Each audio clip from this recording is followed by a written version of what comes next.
दोस्तों, अयोध्या में स्थापित हो रही राम मंदिर को लेकर आजकल की खबरें सोशल मीडिया पर जमकर छाई हुई है। जिधर देखो उधर ही राम मंदिर की चर्चा चल रही है। दोस्तों, इसी राम मंदिर को लेकर एक ऐसी खबर निकलकर सामने आ रही है जिसे सुनकर आप हैरान हो जाएंगे। दोस्तों, आपको बता दें कि बिहार के डिप्टी सीएम तेजस्वी यादव को राम मंदिर के अंदर जाने से मना कर दिया है। आखिर क्यों, बताएंगे पूरी खबरों की जानकारी इसी वीडियो में।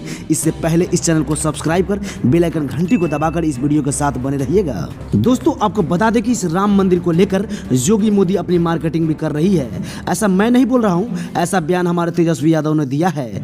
अगर आपकी सरकार है तो कुछ भी संभव है, क्या से क्या नहीं हो जाएगा। दोस्तों, बहुत ही खुशी की बात है कि अयोध्या राम मंदिर के चलते पूरे भारत का सबसे स्वच्छ एवं धार्मिक सिटी बन गया है, लेकिन यहाँ धर्म पर भी राजनीति किया जा रहा है।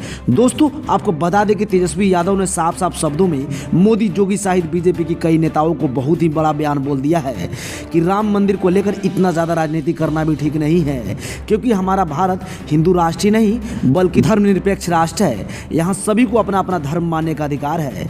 इसलिए राम मंदिर को लेकर हिंदू, मुस्लिम, सिख, ईसाई करना ठीक नहीं है। दोस्तों, आपको बता दें कि राम मंदिर सबकी है और यहाँ भारत सहित अन्य देश के लोग भी आकर अपना दर्शन कर सकते हैं। लेकिन दोस्तों, मैं आपको बता दूं कि 18 जनवरी से लेकर 22 जनवरी तक बाहरी लोगों के लिए अयोध्या बंद कर दिया गया है। केवल वीआईपी लोगों के लिए अयोध्या खोली गई है, यानी जिनको निमंत्रण पत्र मिला है वही अयोध्या के अंदर 18 से लेकर 22 जनवरी तक राम जी का दर्शन कर सकते हैं। यही कारण है कि बिहार के डिप्टी सीएम तेजस्वी यादव को राम मंदिर के अंदर यानी अयोध्या के अंदर जाने से मना कर दिया गया है, क्योंकि इनको निमंत्रण पत्र नहीं दिया गया था। इससे साफ जाहिर होता है कि मोदी, जोगी सहित बीजेपी के अन्य नेता ही राम मंदिर के अंदर 18 से 22 तारीख तक रह सकते हैं। लेकिन मोदी ने ऐसा नियम लगाकर क्या सही किया या गलत, अपनी राय कमेंट बॉक्स में जरूर बताएं।